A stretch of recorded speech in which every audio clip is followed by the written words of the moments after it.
गौतम चतुर्थ स्कंद 22वां अध्याय। चतुष कुमार का पृथु महाराज से मिलन भेंट संवाद। हम लोग देख रहे थे किस प्रकार पृथु महाराज चतुष कुमार से जिज्ञासा करते हैं। चतुष कुमार पृथु महाराज को बहुत सुंदर उपदेश देते हैं। पृथु महाराज अपनी कृतज्ञता चतुष कुमार को अर्पित करते हैं। और अभी पृथु महाराज का बहुत ही जो आदर्श चरित्र है उसका वर्णन के साथ यह अध्याय समाप्त हो रहा है। श्लोक संख्या 57। दुर्दशा तेजसा एव अग्निमहान्द्र एव दुर्जया तितिक्षया धरित्री वा धोवा अभीष्टदा नृणाम। अक्रूर प्रभु। धन्यवाद प्रणाम प्रभु जी। महाराज पृथु इतने प्रबल तथा शक्तिमान थे कि उनके आदेशों का उल्लंघन करना मानो अग्नि को जीतना था। वे इतने बलशाली थे कि उनकी उपमा स्वर्ग के राजा इंद्र से दी जाती थी, जिसकी शक्ति अजय है। दूसरी ओर महाराज पृथु पृथ्वी के समान सहिष्णु भी थे और मानव समाज की विभिन्न इच्छाएं पूरी करने में वे स्वयं स्वर्ग के समान थे। हरे कृष्ण।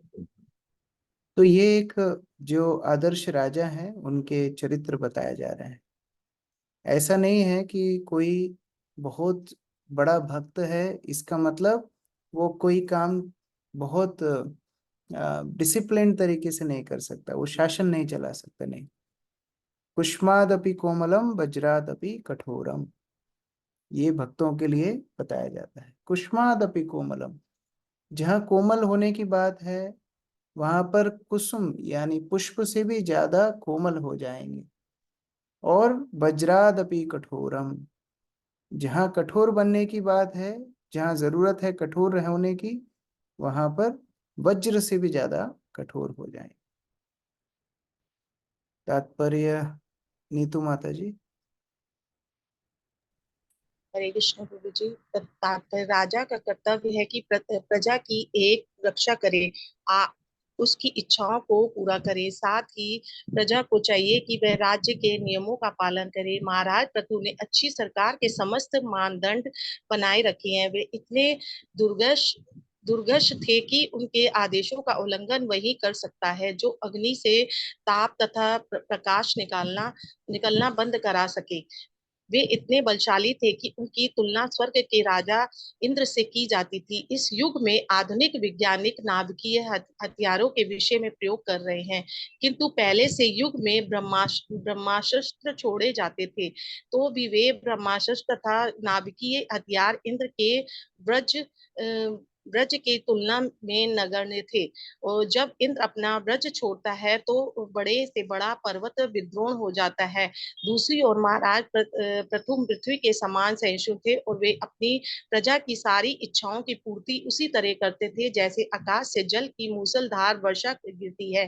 बिना वर्षा के इस लोक पर विभिन्न इच्छाओं की पूर्ति असंभव है। जैसा कि भगवत गीता 3.14 में कहा गया है कि प्रजा यंत्र तथा संभव अर्थात अन्य सभी उत्पन्न होता है जब आकाश से वर्षा होती है, किंतु अन्न के पृथ्वी पर कोई संतुष्ट नहीं हो सकता। फलता कृपा के अपार वितरण की तुलना बादलों से होने वाली जल वर्षा से की गई है। महाराज पृथु वर्षा जल के ही समान निरंतर अपनी कृपा का वितरण करते हैं। दूसरे शब्दों में महाराज पृथु गुलाब के फूल से भी कोमल और वृक्ष से भी कठोर थे। इस प्रकार वे अपनी साम्राज्य पर शासन करते थे। हरे कृष्ण प्रभु जी। तो दोनों ही आवश्यक हैं। अगर आप किसी समुदाय का नेतृत्व कर रहे हैं, दोनों आवश्यक हैं। अगर आप केवल कोमल कोमल रहेंगे तो समुदाय में धीरे धीरे धीरे ढीलापन आ जाएगा, और केवल कठोर कठोर कठोर रहेंगे तो फिर लोग उस प्रेम के अभाव को महसूस करेंगे। इसीलिए दोनों आवश्यक हैं, कुसुम के समान कोमल बनना भी, वज्र से कठोर भी। तो पृथु महाराज अनुशासन रखने के लिए, उनकी आज्ञा की स्थापना करने के लिए बड़े कठोर थे, लेकिन अपनी प्रजा की इच्छाएं पूरी करने के लिए वर्षा के समान, जैसे पानी बरसता है सभी वस्तुओं को पोषित करता है, इसी प्रकार सबकी इच्छाओं को पूरा भी करते थे।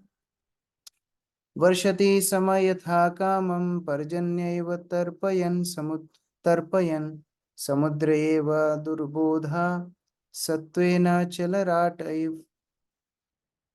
रेखा माता जी।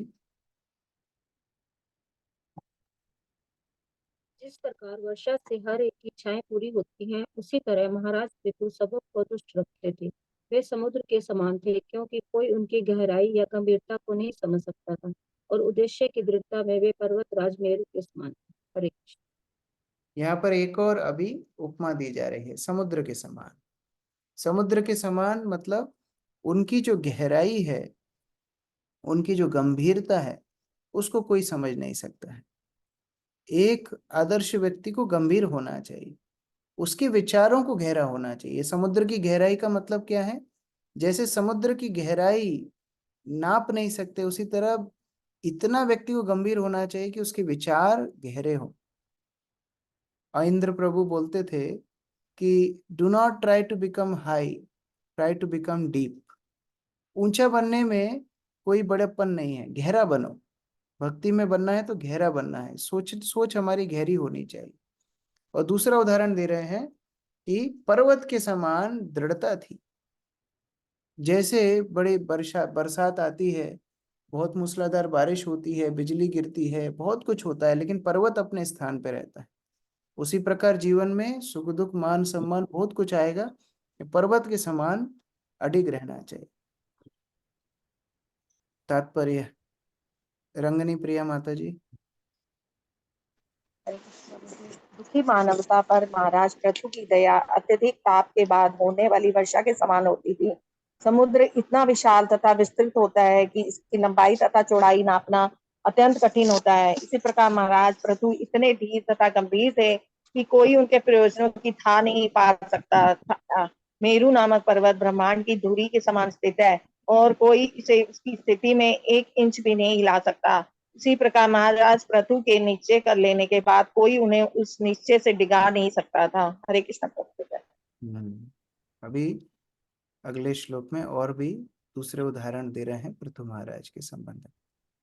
तो यहाँ 3 उदाहरण हमने देखे, एक पिछले तात्पर्य में भी आया था, इसलिए उसको हमने चर्चा नहीं की। 3 उदाहरण, एक वर्षा, वर्षा के समान सबकी इच्छाएं पूरी करने वाले, समुद्र के समान गहरे और गंभीर, और पर्वत के समान, मेरु के समान अडिग अचल दृढ़। धर्मराटिव शिक्षायाम आचार्य हिमवानिव कुबेरेव कोषड्यो गुप्तार्थो वर्णो यथा। विनोद प्रभु। महाराज पृथु की बुद्धि तथा शिक्षा मृत्यु के अधीक्षक यमराज के बिल्कुल समान थी। उनका ऐश्वर्य हिमालय पर्वत से तुलनीय था, जहाँ सभी बहुमूल्य हीरे जवाहरात तथा धातुएं संचित हैं। उनके पास स्वर्ग के कोषाध्यक्ष कुबेर के समान विपुल संपत्ति थी। वरुण देवता के ही समान उनके रहस्यों का किसी को पता न था। अभी और बताया जा रहा है, और उदाहरण दिए जा रहे हैं। उदाहरण से कई बार सिद्धांत बड़ा सरल हो जाता है। जैसे अगर कोई बोले महाराज पृथु बहुत बुद्धिमान थे, तो उतना अच्छे समझ में नहीं आएगा, लेकिन यहाँ बताया जा रहा है कितने बुद्धिमान थे, यमराज जैसे बुद्धिमान थे। यमराज को बड़ी बुद्धि लगती है कि किसको कितना कर्मफल देना है, किसको कितना पाप है कितना पुण्य है, उसके अनुसार उनके गंतव्य निर्धारित करने के लिए बड़ी बुद्धि लगती है। जैसे हम जागतिक समाज में देखते हैं कि जज को बड़ा बुद्धिमान माना जाता है, कि कोई भी जज है तो वो बड़ा सोच समझ के निर्णय दे रहा है। ऐश्वर्य बताया जा रहा है हिमालय के समान। हिमालय पर्वत में अतुलनीय बहुमूल्य हीरे जवाहरात इत्यादि पाए जाते हैं। उसके अलावा कुबेर जो देवताओं के कोषाध्यक्ष है, उनके समान उनकी संपत्ति। और वरुण, वरुण जल के देवता है। जल जो कि बड़ा ही जल के नीचे की जो प्रकृति है, जल के नीचे की जो जीवन है, उसको अभी तक वैज्ञानिक खोज नहीं पाए हैं, वो इतना रहस्यमय है। तो यहाँ पर बताया जा रहा है वरुण देवता के समान रहस्यों का उनका आगार है, रहस्यों की उनकी सीमा नहीं। तात्पर्य दीपिका माता जी।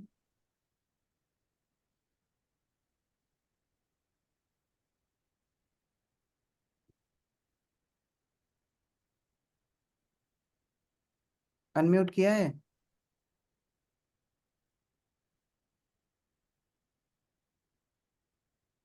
ठीक है, यामिनी माता जी पढ़िए इस समय। तात्पर्य यमराज या धर्मराज को मृत्यु के अधीक्षक के रूप में ऐसे ऐसे पापी जीवात्माओं का निपटारा करना पड़ता है जिन्होंने जीवन भर पाप कर्म किए हैं। फलस्वरूप यमराज को न्याय के मामले में सर्वाधिक पटु माना जाता है। महाराज पृथु भी अत्यधिक विद्वान तथा नागरिकों का न्याय करने में अत्यंत सुस्पष्ट थे। उनके ऐश्वर्य की तुलना में हिमालय पर्वत के खनिज तथा रत्न भी ठहर सकते थे। अतः उनकी तुलना स्वर्ग के कोषाध्यक्ष कुबेर से की जाती है। उनके जीवन रहस्यों का कोई भी पता नहीं लगा सकता था। जिस प्रकार जल, रात्रि तथा पश्चिमी आकाश के अधिपति देव वरुण के रहस्यों का कोई पता नहीं लगा सकता। वरुण सर्वज्ञाता है और पापों के लिए दंड देने वाले हैं। अतः क्षमा के लिए उनसे प्रार्थना की जाती है। वे ही रोगों को भेजने वाले तथा कभी कभी मित्र एवं इंद्र के संगी भी बनाए जाते हैं। मातिरिश्व एव सर्वात्मा बलेन महसा ओजसा अविश्यतया देवः भगवान भूतराट इव। अमरनाथाई प्रभु।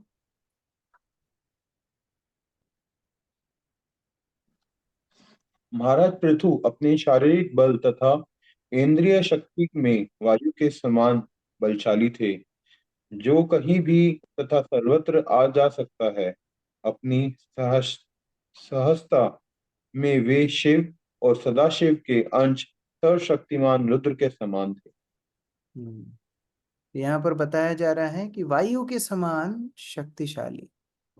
वायु के अंश रूप में हम देखते हैं हनुमान जी को भी उस तरह शक्ति, और फिर हम देखते हैं मध्वाचार्य को भी वायुपुत्र बताया जाता है। उनकी भी असीम शक्ति थी। उनके बचपन में एक खेलने के लिए जाते थे तो एक चट्टान से दूसरी चट्टान छलांग लगा देते थे। इस प्रकार वायु को बड़ा शक्तिशाली माना गया है। यद्यपि अग्नि में, जल में इत्यादि में भी शक्ति है, लेकिन वायु का जब प्रभाव पड़ता है तो वह बहुत ही मतलब संतुलन में लाना बड़ा मुश्किल होता है। तो वायु के समान उनकी शक्ति यहाँ पर प्रदर्शित की जा रही। कंदर्पेव सौंदर्ये मनस्वी मृगराडिव वात्सल्ये मनो वृन्नाडाम प्रभुत्वे भगवान वजा। भक्तवत्सल गौर प्रभु। हरे कृष्ण प्रभु जी। वे शारीरिक सुंदरता में कामदेव के समान तथा विचारशीलता में सिंह के समान थे। वात्सल्य में वे स्वयंभू मनु के समान थे और अपने नियंत्रण क्षमता में ब्रह्मा के समान थे। वे और उदाहरण दिए जा रहे हैं। सुंदरता में कामदेव के समान, विचारशीलता में सिंह के समान, वात्सल्य में यानी कि सभी को प्रेम देने में स्वयंभू मनु के समान, कि मनु मानव जाति की शुरुआत है, तो स्वयंभू मनु के समान, और नियंत्रण रखने में ब्रह्मा जी के समान। पूरे ब्रह्मांड पर नियंत्रण ब्रह्मा जी रखते हैं। बृहस्पति ब्रह्मवादे आत्मवत्ते स्वयं हरि भक्त्या गो गुरु विप्रेषु विश्वक्सेन अनुवृत्तिषु प्रिया पृष्यशिलाभ्याम आत्मतुल्य परोद्यमे। प्रफुल्ल प्रभु। महाराज पृथु के निजी आचरण में समस्त उत्तम गुण प्रकट होते हैं। अपने आध्यात्मिक ज्ञान में भी वे ठीक बृहस्पति के समान थे। आत्म नियंत्रण में वे साक्षात पूर्ण पुरुषोत्तम भगवान के समान थे। जहां तक उनकी भक्ति का प्रश्न था, वे उन भक्तों के महान अनुयायी थे जो गो रक्षा के प्रति आसक्त और गुरु तथा ब्राह्मणों की सारी सेवा करते थे। वे पूर्ण लज्जाशील थे और उनका आचरण अत्यंत भद्र था। जब वे किसी परोपकार में लग जाते तो इस कार्य को करते थे मानो अपने लिए ही कार्य कर रहे हो। तो अभी ऐसा नहीं है कि केवल राज कार्य के ही गुण उनके अंदर थे, बट व्यक्तिगत रूप से उनके अंदर सारे गुण अच्छी तरह से समाहित थे। आध्यात्मिक ज्ञान में देवताओं के गुरु बृहस्पति के समान थे, और आत्म दमन में, संयम में तो वो भगवान के समान थे। भगवान पूर्ण रूप से आत्म संयमी है, उनको आत्माराम कहते हैं। और भगवान के भक्त भी आत्माराम होते हैं, वो भी अपनी इंद्रियों के ऊपर दमन करना भगवान के आशीर्वाद से जानते हैं। उनकी भक्ति, उनकी गौ माता की सेवा, उनके गुरु ब्राह्मणों की सेवा अतुलनीय थी। ये सब गुण होने के बाद भी वो अपने चरित्र में, अपने व्यवहार में बड़े सौम्य थे। वो दान इत्यादि, सेवा इत्यादि कार्य अपने चरित्र के बल पर करते थे। सामान्यतः कोई के व्यक्ति के अंदर ये सारे गुण आ जाए तो बहुत गर्वित हो जाता है, लेकिन पृथु महाराज ये सारे गुणों को होने के बाद भी वो बड़े विनम्र थे, उनका आचरण बड़ा भद्र था। तात्पर्य अमित प्रभु पढ़िए। तात्पर्य, भगवान श्री चैतन्य महाप्रभु ने सार्वभौम भट्टाचार्य से बात करने के बाद उन्हें बृहस्पति का अवतार कहकर सम्मानित किया था। बृहस्पति स्वर्गलोक के प्रमुख पुरोहित हैं और ब्रह्मवाद या मायावाद दर्शन के अनुयायी हैं। बृहस्पति महान तर्कशास्त्री भी हैं। इस कथन से प्रतीत होता है कि यद्यपि महाराज पृथु भगवान की प्रेमा भक्ति में रहने वाले महान भक्त थे, किंतु वे अपने वैदिक शास्त्रों के गंभीर ज्ञान के बल पर सभी प्रकार के निर्विशेषवादियों तथा मायावादियों को परास्त कर सकते थे।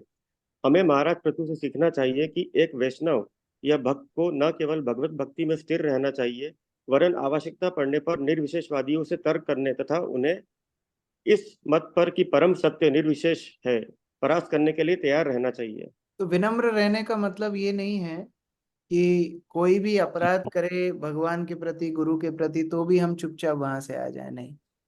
फिर भक्त को सिद्धांत को स्थापित करने के लिए कई बार तर्क भी देना पड़ता है। जैसे चैतन्य महाप्रभु स्वयं विनम्रता की पराकाष्ठा है, लेकिन जहां प्रचार करना था महाप्रभु ने उधर शास्त्र से युक्ति, सामान्य व्यवहार से युक्ति इत्यादि दे करके कृष्ण भक्ति की स्थापना की। इस प्रकार से भक्त को दोनों, जैसा कि पहले चर्चा हो रही थी, कुस्मादपि कोमलम वज्रादपि कठोरम। सुरेखा माता जी पढ़िए। भगवान आदर्श आत्मजयी या ब्रह्मचारी है। जब महाराज युधिष्ठिर ने श्री कृष्ण को अपने द्वारा संपन्न किए जाने वाले राजसूय यज्ञ का अध्यक्ष चुना तो भीष्म पितामह ने श्री कृष्ण को सर्वश्रेष्ठ ब्रह्मचारी कहकर प्रशंसा की थी।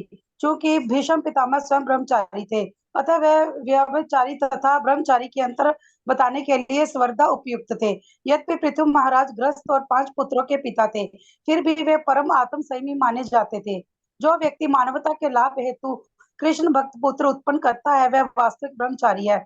जो कुत्ते बिल्लियों की तरह संतान उत्पन्न करते हैं, वे उपयुक्त पिता नहीं है। ब्रह्मचारी शब्द ब्रह्मा पद से कार्य करने का या भक्ति करने वाले के लिए भी आता है। निर्गुण ब्रह्मा विचार में कोई गतिशीलता नहीं होती, किंतु जब भगवान के संबंध में कोई कार्य करता है तो वह ब्रह्मचारी कहलाता है। इस प्रकार पृथु महाराज एक साथ आदर्श ब्रह्मचारी तथा ग्रस्त थे।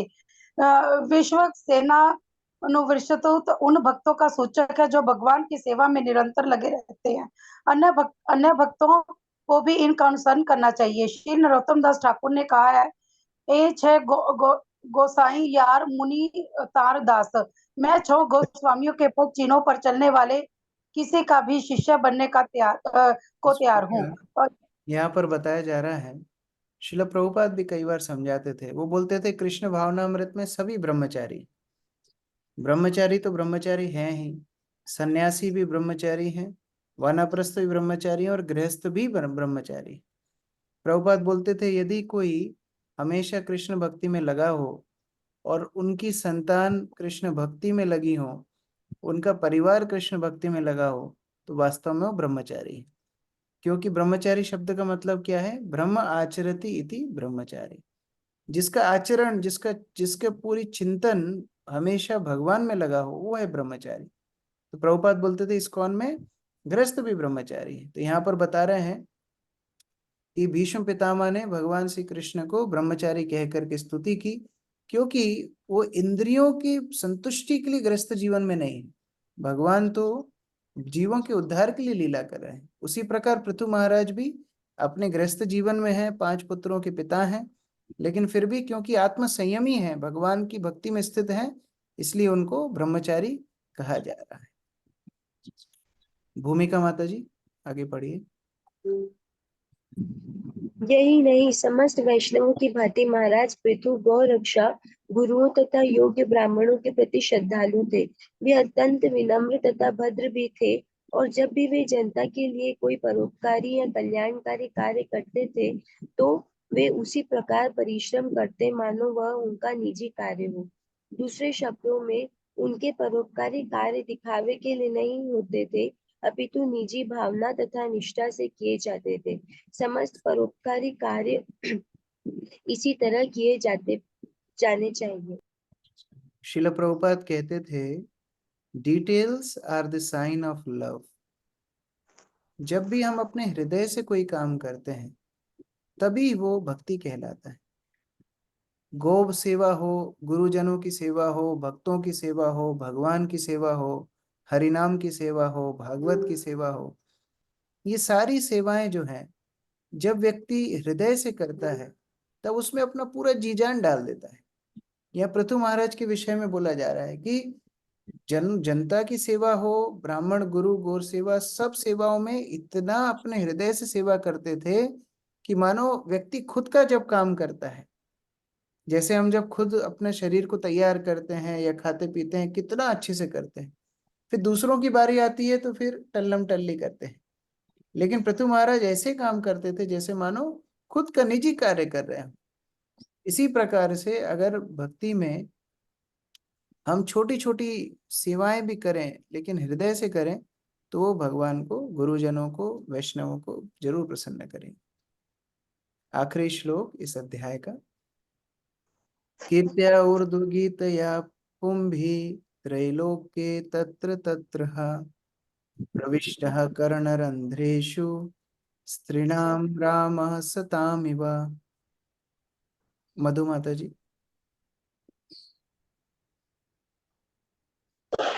सारे ब्रह्मांड भर में उच्चतर, निम्नतर तथा मध्य लोक में महाराज पृथु की कीर्ति उच्च स्वर से घोषित की जा रही थी। सभी महिलाएं तथा साधु पुरुषों ने उनकी महिमा को सुना, जो भगवान श्री रामचंद्र की महिमा के समान मधुर थी। भगवान की महिमा के समान ही भक्तों की महिमा हो जाती है। इसलिए हम प्रतिदिन गुरु पूजा में गाते हैं, एबे जस खुशुक त्रिभुवन।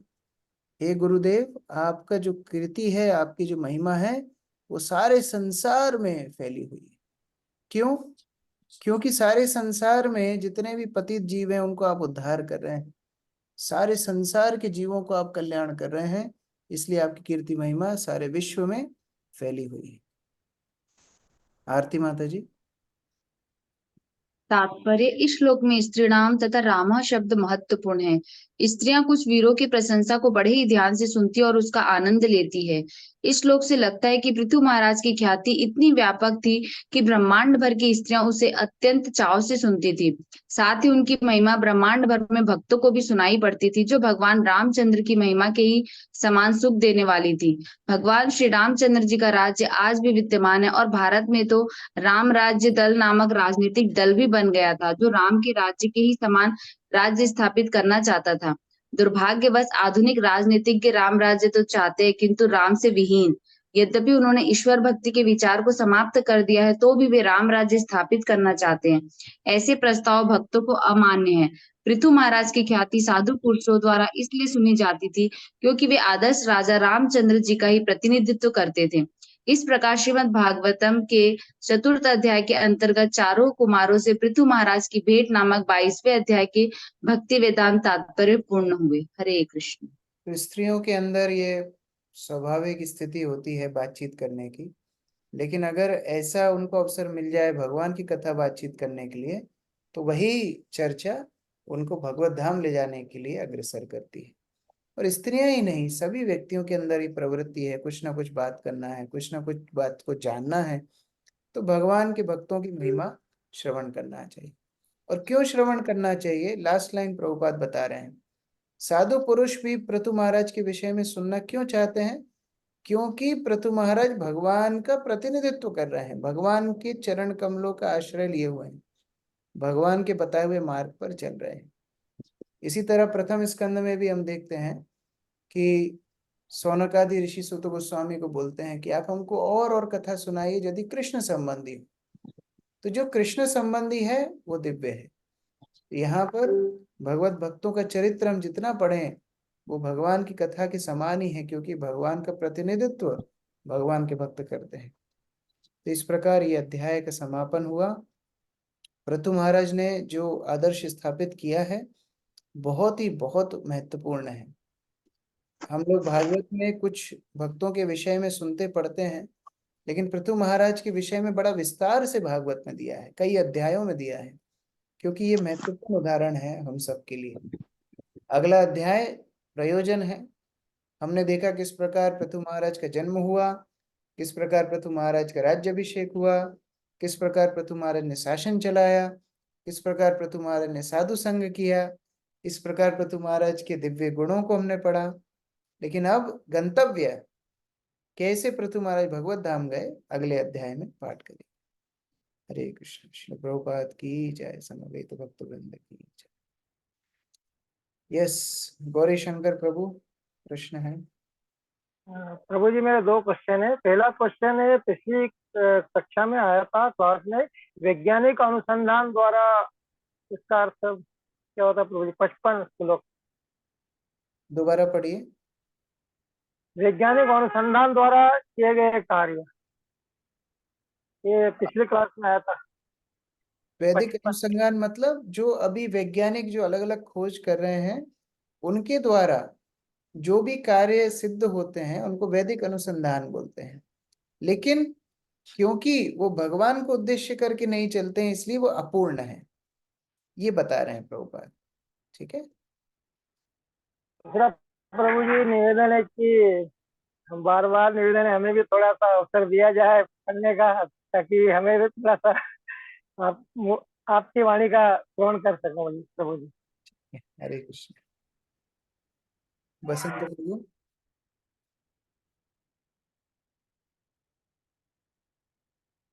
बसंत प्रभु प्रश्न है। मणि माता जी। प्रभु जी प्रणाम। हमें बस ये पूछना है प्रभु जी कि जैसे बार बार आ रहा है कि हम अपने कर्मों को भगवान को समर्पित करें, तो इसका तरीका प्रभु जी, क्या कर्म करने से पहले हम भगवान से प्रार्थना करें कि हम जो दिन भर में जो जो भी कर्म करेंगे वो हम आपको समर्पित करेंगे, या हमने 1 घंटे में जो कर्म कर दिए उनसे कहेंगे कि हमने ये कर्म कर लिए हैं, वो आपके चरणों में समर्पित है? प्रभु जी थोड़ा सा इसकी विधि बताइए, समझ में नहीं। जैसे जब कोई माता अपने बच्चों के लिए कार्य करती है, तो सतत उसके मन में यही चिंतन रहता है, अरे अभी मैं सुबह उठ जाती हूँ, नहीं तो बच्चे उठ जाएंगे, उनसे पहले मुझे उठना है। अरे अभी ठंड का मौसम है, बच्चों के लिए पानी गर्म कर देती हूँ। अभी बच्चों को स्कूल जाना है, उनके कपड़े तैयार कर देती हूँ, उनके लिए मैं टिफिन बॉक्स बना देती हूँ। अभी उनको छोड़ के आना है, अरे अभी उनके आने का समय हो रहा होगा तो भोजन तैयार रखती हूँ। अभी वो लोग आ गए, उनके ट्यूशन का टाइम हो रहा होगा। तो ऐसा नहीं है कि माता को अलग से पृथक रूप से प्रयास करना पड़े कि मैं चलो अब बच्चों का चिंतन करती हूँ, नहीं। क्योंकि बच्चों से स्वाभाविक माता का प्रेम है, वो जो कुछ क्रिया करती है बच्चों का चिंतन करके करती है। उसी तरह भगवत भक्ति क्या है, हम जो कुछ कार्य करें, कार्य करने से पहले, कार्य करते समय और कार्य करने के बाद हमेशा ही भगवान का चिंतन रहे कि मेरा जीवन है भगवान के लिए। उठते से ही हम ये चिंतन करें, मेरा जीवन है भगवान के लिए। मैं उठा हूँ, आज का जीवन, आज का दिन भगवान की सेवा में हूँ। मैं काम पे जा रहा हूँ, भगवान का चिंतन कर रहा हूँ, करते करते चिंतन। तो ये अभ्यास करना है। धीरे धीरे धीरे धीरे वो अभ्यास इतना परिपक्व हो जाएगा कि स्वाभाविक ही चिंतन भगवान का हर क्रिया में हो। तो इसको कृत्रिम नहीं करना चाहिए कि अरे अब 1 घंटा 2 घंटा हो गया, चलो अब भगवान की प्रार्थना करते, नहीं। करते करते ही वो चिंतन होना चाहिए, मेरा जो कुछ काम है भगवान की सेवा के लिए। रुक्मिणी चंद्रिका माता जी। हरे कृष्णा प्रभु जी, दंडवत प्रणाम प्रभु जी। प्रभु जी, मेरा क्वेश्चन है कि कई कहते हैं ना कि राधा राधा नाम भी तो हम ले सकते हैं, जैसे वृंदावन में प्रेमानंद महाराज जी लेते हैं कि आप कहते हो हरे कृष्णा लेना, नाम तो भगवान का ही है, चाहे राधा ले चाहे हरे कृष्णा। तो फिर हम कैसे समझाएं प्रभु जी इसको? हाँ, राधा रानी का नाम भी लेना चाहिए, लेते भी हैं, ब्रजवासियों को लेना भी चाहिए। लेकिन हरे कृष्ण महामंत्र में हरे अर्थात क्या है? राधा रानी। तो फिर उसमें अंतर क्या हुआ? हरे शब्द है राधा रानी, तो राधा रानी का नाम ही तो आप भी पुकार रहे हैं। और दूसरी बात है, स्वयं निर्णय करने से अच्छा है राधा रानी क्या बोलती हैं वो बोलो, वो मानना चाहिए। राधा रानी ने क्या बोला है? स्वयं श्री चैतन्य महाप्रभु राधा रानी का भाव लेकर के आए और उन्होंने बोला हरे कृष्ण कृष्ण कृष्ण हरे हरे, हरे राम राम राम हरे हरे। तो हमको क्या करना चाहिए? राधा रानी की बात मानना चाहिए कि अपने आप से डिसाइड करना चाहिए कि हम क्या करेंगे? राधा। हाँ, ठीक। जैसे मानो हमने आपको अपने घर पे बुलाया तो हम अपनी इच्छा से आपको भोजन खिलाएंगे, वो भी आप स्वीकार करेंगे। लेकिन सबसे अच्छा क्या होगा, हम आपको पूछेंगे आपको क्या खाना है। अगर वो बना के हम खिलाएंगे तो और उत्तम है। उसी तरह भगवान का कोई भी नाम लिया जा सकता है, भगवान स्वीकार करेंगे। लेकिन यदि भगवान ने स्वयं ने जो बोला है वो कार्य करेंगे तो भगवान और ज्यादा प्रसन्न। इसलिए हम हरे कृष्ण महामंत्र का आश्रय लेते प्रभु जी एक और क्वेश्चन था, एक जो नरसी कवच है, एक तो जो वैष्णव बुक में लिखा हुआ है, एक जो हिज होलीनेस भक्ति चारू स्वामी महाराज जी ने हैं। भी हाँ, दो गाया हुआ नरसिंह है। कवच हैं, दो नरसिंह कवच हैं, एक प्रहलाद महाराज के द्वारा बोला हुआ, एक ब्रह्मा जी के द्वारा बोला। तो इस तरह दो नरसिंह कवच है, दोनों का उद्देश्य एक ही है, कोई सा भी जप कर सकते। थैंक यू प्रभु जी। बसंत प्रभु जाग गए? हरे कृष्णा प्रभु जी, धन्यवाद प्रणाम प्रभु जी। नेट चला गया था तब। प्रभु जी हम ये कह रहे हैं कि अभी महाराज की क्लास में हम सुन रहे थे कि हम हमारे अंदर वो क्षमता नहीं है कि हम गुरु के पास जाए, तो गुरु हमें आत्मसात करेंगे। तो ये थोड़ा समझना था हरे कृष्णा कि हमें क्या ऐसा करना चाहिए कि गुरु हमें आत्मसात करें। बच्चे को ऐसा क्या करना चाहिए कि माता पिता उसको आकर के गोदी में उठा लें? रोना चाहिए। बस, तो यही हमको करना है, रोज प्रार्थना करना है, हे गुरुदेव आप मुझे आश्रय दीजिए। रोज रोना है, रोज पुकारना है। हरे कृष्ण महामंत्र क्या है? हरे कृष्ण महामंत्र मतलब हे भगवान हमको आपकी सेवा में लगाइए। ये प्रतिदिन हमारी यही प्रार्थना है। तो अगर इस तरह भाव रहेगा तो गुरु और कृष्ण हमको अपने आश्रय में ले लेंगे। जी प्रभु जी। प्रभु जी एक और था प्रश्न आज की कक्षा से कि पृथु महाराज के अंदर इतने सारे गुण थे और हम और सभी आपने भी कहा अभी क्लास में कि हमें गंभीर होना चाहिए, तो ये गंभीरता और ये सारे गुण सब हमारे अंदर कैसे आएंगे? Practice makes man perfect. हमको केवल प्रयास करते रहना। यशास्ति भक्ति भगवती अकिंचना सर्वैर तत्र समासते सर्वैर गुण तत्र समासते सुरा। जब हम भक्ति का अनुशीलन करते हैं, धीरे धीरे प्रयास करते हैं, वो भक्ति के प्रभाव से सारे गुण भक्त के अंदर आ जाते हैं। इसलिए भक्ति का अनुशीलन बहुत गंभीरता से करना चाहिए। हमारे हरिनाम का जप, हमारा भागवत पाठ इत्यादि हम जितना गंभीरता से करेंगे, भगवान सारे गुण अपने आप अपने भक्त को देते जाते हैं। ठीक है जी प्रभु जी, thank you so much. Hare Krishna. हरे कृष्ण प्रभु जी, आवाज आ रही है मेरी? यस माता जी। अब मैं हैंड रेज नहीं करूंगी प्रभु जी, मेरा मोबाइल धोखा दे देता है मुझे। सॉरी उसके लिए। मेरा 2 दिन से प्रश्न था प्रभु जी कि ये महाजन 12 महाजन है, वो महाजन और महात्मा ये मतलब एक ही है क्या? कि महाजन का मीनिंग क्या है प्रभु जी? महात्मा का अर्थ भगवत गीता में भगवान ने बताया है, जो भगवान की देवी प्रकृति के आश्रय में रहते हैं वो महात्मा। मतलब सारे भक्त ही महात्मा है। जो भक्त भगवान की देवी प्रकृति राधा रानी का आश्रय लेते हैं वो महात्मा है। अब महाजन कौन है? महाजन भी एक ही अर्थ है, जन अर्थात व्यक्ति, महाजन अर्थात जो व्यक्तियों में विशेष हो, महान हो, मतलब भगवत भक्त। लेकिन 12 महाजनों का नाम लिया है यमराज ने, ये हमारे साधक भक्तों के लिए प्रेरणादायी भक्त है। ये साधन भक्तों के लिए आदर्श है। आध्यात्मिक जगत में तो सभी भक्त महाजन हैं। जैसे राधा रानी का नाम 12 महाजनों में नहीं है, जैसे अक्रूर का नाम या यशोदा का नाम या नंद महाराज का नाम 12 महाजनों में नहीं है। इसका मतलब ये नहीं है वो भक्त नहीं है, वो सब भक्त तो हैं ही। लेकिन 12 महाजनों का नाम क्यों लिया गया है? हम साधक भक्तों के लिए, जो भौतिक संसार में पड़े हुए हैं, हमारे लिए 12 महाजन आदर्श हैं। जैसे यमराज स्वयं, जैसे मनु, स्वयंभू मनु, जैसे प्रहलाद, जैसे भीष्म पितामह, जैसे जनक महाराज, जैसे बलि महाराज, जैसे सुखदेव गोस्वामी इत्यादि, ये हमारे लिए आदर्श है। तो इसलिए उनको महाजन बोला जाता है कि ये भक्त हैं, इनका उदाहरण अनुसरण करके हम भी भक्त बन सकते हैं। ठीक है, थैंक यू प्रभु।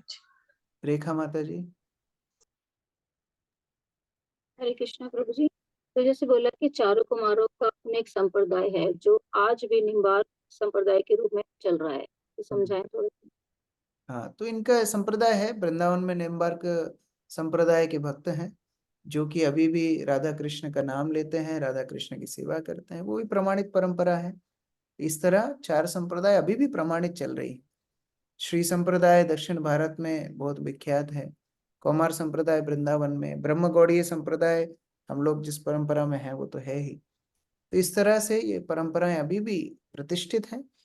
लेकिन एक बात है कि चारों संप्रदाय में थोड़ा सा शिक्षा का अभाव है। शिक्षा से मेरा मतलब है आध्यात्मिक शिक्षा।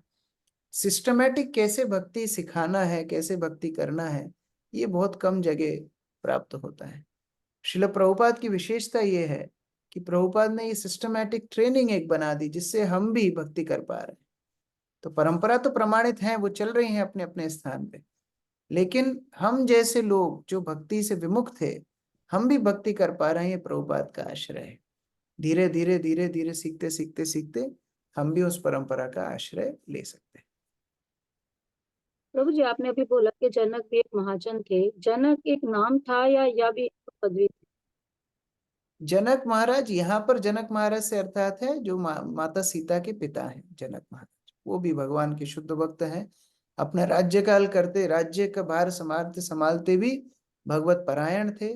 उनका उदाहरण भगवत गीता में भी भगवान देते हैं कि राजा हो तो जनक जैसा हो, जो कि अपना सब जिम्मेदारी निभाते निभाते भगवत आश्रय रखे। तो उस तरह उनका नाम बताया।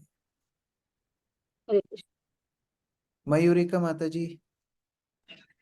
हरे कृष्ण प्रभु जी, धन्यवाद, प्रणाम। प्रभु जी, एक मेरा पर्सनल क्वेश्चन है, अगर आप कभी थोड़ा सा समय दे सके तो वो मैं पर्सनली पूछना चाहूंगी। मुझे ऐसा लगता है कि आप मुझे मार्गदर्शन देंगे तो शायद मैं और अपनी जो डेली भगवत प्राप्ति है या जिसमें मैं और अच्छे से चल पाऊं। और एक मेरा ये प्रश्न है कि जैसे हमारे पास इसी लाइफ के जो पास्ट कर्मास होते हैं, बिफोर हम कृष्णा कॉन्शियस में नहीं थे, उसके बिफोर के, बिकॉज अभी हमारी जिंदगी है बहुत डिफरेंट है और पहले हमारी लाइफ बहुत डिफरेंट थी। तो क्या वो कर्मास हमारी इस अभी के जो कृष्णा कॉन्शियस लाइफ में वो डिस्टर्ब हो करते हैं? वो कर्मास क्या वो हमें इफेक्ट करते हैं? या मतलब कहते हैं ना कि हरि नाम जप से या गुरु गौरांग की कृपा से हमारे काफी चीजें, हमारा उद्धार हो जाता है, तो क्या वो हमें इस समय की लाइफ में वो डिस्टर्ब करती हैं? हाँ, देखिए, जब तक हम पूर्ण रूप से शुद्ध नहीं है तब तक कर्म बंधन रहता है। गुरु और कृष्ण ने तो हमें आश्रय दिया है, लेकिन हम पूर्ण रूप से समर्पित नहीं। हमने अभी भी अपनी भौतिक आसक्तियों को पकड़ के रखा है, इसलिए वो कर्म बंधन कई बार हमें प्रभावित करता है और करेगा भी। लेकिन भक्त क्या चाहते हैं? भक्त चाहते हैं कि हम भक्ति का आश्रय कभी छोड़े ना, भक्ति के आश्रय में हमेशा चलते रहें। तो उस माध्यम से फिर क्या होता है, धीरे धीरे कर्म बंधन खत्म होता जाता है। और जहां हमारा समर्पण 100% हो गया, वहां कर्म बंधन भी 100% खत्म हो जाएगा। जहां भगवान बोलते हैं सर्व धर्मान परित्यज्य, जब वो धर्म परित्यज्य सर्व हो जाएगा, यानी कि पूर्ण हो जाएगा, तब जाकर के फिर मां शुचा, फिर डरने की आवश्यकता नहीं। तो हम कम से कम उस पथ पर तो आ गए हैं, ये आश्वासन अपने आप को देना चाहिए कि अब हम उस मार्ग में तो आ गए। हमारी ट्रेन तो निकल गई है अभी गंतव्य के लिए। हाँ, समय है पहुंचने में, लेकिन कम से कम उस दिशा में हम अब अग्रसर हो गए। ठीक है,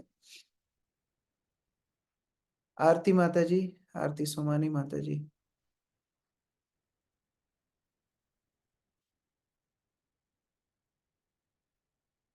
अंशु माता हरे जी। कृष्ण प्रभु जी, धन्यवाद, प्रणाम। यस। धन्यवाद प्रभु जी। प्रभु जी, ऐसी प्रश्न ऐसा है, कई बार ऐसा सुना है कि कोई अगर सही से बात नहीं करे या कुछ गलत काम करे तो उसके बाद दया करनी चाहिए। कई हमको क्रोध आता है, मतलब वो अननेसेसरी बात करता है या गुस्सा करे या चिड़चिड़ा जो भी, तो ऐसा सुनना है कि उसके ऊपर दया करनी चाहिए। पर वो स्टेज तो नहीं है, भी गुस्सा तो आती है, चिड़चिड़ा, क्योंकि हम खुद बीमार है तो दूसरे ऊपर दया कैसे करें? सबसे और फिर उत्तम उत्तम कोटि के भक्तों के लिए बताया गया है दया करना। हमारे लिए महाप्रभु ने बताया है सहन करना। तृणादपि सुनीचेन तरोरिवा सहिष्णुना। दया दिखाना ये उत्तम कोटि के भक्तों की बात है। कोई अपमान करे, कुछ भी करे, उसके ऊपर भी दया दिखा दे, ये उत्तम कोटि का भक्त है। साधक भक्त को कम से कम क्या करना चाहिए? सहन करना चाहिए। ठीक है, अब दया नहीं कर सकते, उसको अच्छा नहीं बोल सकते, कम से कम बुरा मत बोलो, कम से कम आप बुरा मत करो, आप सहन करके रखो। आपकी भक्ति के लिए ये अच्छा है। हम प्रतिद्वंद में लग जाएंगे, हम इन आंसर देने में, तर्क करने में लग जाएंगे, हमारा समय उसी में व्यर्थ हो जाएगा, हमारी शक्ति, हमारा ध्यान उसी में लग जाएगा। इसलिए कम से कम सहन करना चाहिए। वो दया करना उत्तम कोटि के भक्तों के लिए, हमारे स्तर पे सहन करें। सहन शक्ति तो प्रभु जी बहुत कमजोर है, कैसे मेंटेन किया जाए? देखो, जैसे बढ़ाई जाए। सीधा हाथ ज्यादा शक्तिशाली होता है उल्टे हाथ से। क्यों? भगवान ने हाथ तो दोनों एक जैसे बनाए हैं, एक जैसी मांसपेशियां, एक जैसी हड्डियां, एक जैसा रक्त संचार हो रहा है, फिर भी एक हाथ दूसरे हाथ से कमजोर क्यों? क्योंकि सीधा हाथ का इस्तेमाल ज्यादा किया है, उल्टे हाथ का इस्तेमाल कम किया है। उसी तरह सहन शक्ति कमजोर क्यों है? कि सहन शक्ति का इस्तेमाल कम किया है। अब जितना ज्यादा प्रैक्टिस करेंगे वो ज्यादा ज्यादा शक्तिशाली होती जाएगी। और हरिनाम से उसका बल आता है, हरिनाम के जप से सहन शक्ति का बल आता है। तो एक तरफ हरिनाम का आश्रय लेते हुए आगे बढ़ना है, उससे सहन शक्ति बढ़ेगी। दूसरी तरफ जब परिस्थितियां आए, कम से कम प्रयास करना है सहन करने का। प्रयास करते करते ये सहन शक्ति के मसल्स स्ट्रांग हो जाएंगे। ठीक है। प्रभु जी पहले मुंह से निकल जाता है, फिर बाद में लगता है नहीं, ये नहीं बोलना चाहिए था। हाँ, तो जाके क्षमा मांगना चाहिए। अगर ऐसा कुछ निकल जाए, गलत शब्द निकल जाए गुस्से में, क्षमा मांगना चाहिए। उस समय पर फिर हिचकिचाना नहीं चाहिए। ठीक है, सामने वाला थोड़ा अपमान करेगा, सहन करो, उस टाइम जाके क्षमा मांगना। प्रभु जी कृष्ण क्योंकि कॉन्शियसनेस देखो, की जो बात है, देखिए सबसे बड़ी बात, हमको भगवत धाम जाना है, ये अपना ध्येय निश्चित रखना चाहिए। सामने वाले का कोई लेना देना नहीं है, हम उसके सामने झुक रहे हैं उसके लिए नहीं। हमको भगवत धाम जाना है, हमको विनम्र बनना है, हमको सहिष्णु बनना है, हमको भगवत नाम जप अच्छे से करना है। इसलिए हम ये सब कर रहे हैं। तो अपना उद्देश्य क्लियर रखना चाहिए। कई बार जैसे लोग सिनेमा देखने जाते हैं, हमको अपने बचपन का याद है, बचपन में वो टिकट लेके सिनेमा देखने जाते थे। तो एक बार लेट हो गए, तो हमारा एक मित्र था, वो जो टिकट चेक करने वाला लड़का खड़ा है, उसका तो कोई स्टैंडर्ड ही नहीं है। वो हाफ पैंट में खड़ा हुआ है, उसके सामने वो गिड़गिड़ा रहा है, अरे जाने दीजिए ना, ये टिकट हमारे पास, जाने दीजिए ना। क्यों? क्या वो टिकट चेक करने वाला बड़ा बन गया? नहीं, हमें हमें सिनेमा देखना है, ये हमारा स्वार्थ है। वो टिकट चेक करने वाले से हमारा कोई लेना देना नहीं, लेकिन ज्यादा थोड़ा दुख झुकने से वो जाने देगा, हम सिनेमा देख पाएंगे। तो जागतिक समाज में अगर लोग इतना झुकना सीख जाते हैं, तो फिर भक्त लोग क्यों नहीं सीखना चाहिए? हमें भगवत धाम जाना है, हमें भक्ति अच्छी करनी है, इसलिए हम ये सब कर रहे हैं। ये उद्देश्य क्लियर रहना चाहिए। बहुत बहुत सटीक है। Thank you. तो जी कृष्ण कॉन्शियसनेस से बनी, जैसे हम कई बार भौतिक जगत की इतनी सारी एक्टिविटीज में पड़ जाते हैं, तो ऐसे लगता है कि ये दूसरी एक्टिविटी है, हम दूसरी एक्टिविटी कर रहे हैं, फिर ये तो जस्ट फॉर फिलोसफी है, ये मतलब उतारने के लिए थोड़ी है जीवन में। ऐसा कई बार हो जाता है। ये ऐसा इसलिए लगता है क्योंकि अभी अभी हम प्रारंभिक स्तर पे हैं। जैसे जब हम पढ़ते हैं, तो टीचर कई बार नया कंसेप्ट जब समझाती है बोर्ड पे, हमको लगता है अरे ये क्या समझा रही है, क्या है ये। लेकिन जब पूरा सब्जेक्ट पढ़ लेते हैं, जीवन में जब वो काम में आता है, तब लगता है हाँ टीचर ने सही सिखाया था। उसी तरह अभी हम प्रारंभिक स्तर पे हैं, अभी हम सीख रहे हैं। तो हो सकता है अभी ऐसा लगे कि अरे ये सब सिद्धांत के जीवन में आएंगे काम में। हाँ, जरूर आएंगे। जब हम आगे बढ़ेंगे, ऐसे कई अवसर आएंगे जहाँ ये सिद्धांत हम अपनाएंगे, और इन सिद्धांतों को अप्लाई करने के बाद हमें भगवत अ, चिंतन में और मदद मिलेगी। तो इसीलिए अभी हो सकता है ना लगे, लेकिन प्रयास करते करते वो अभ्यास होगा। ठीक है। Thank you so much. Hare Krishna. Srila Prabhupada की जय। समवेत भक्त वृंद की जय।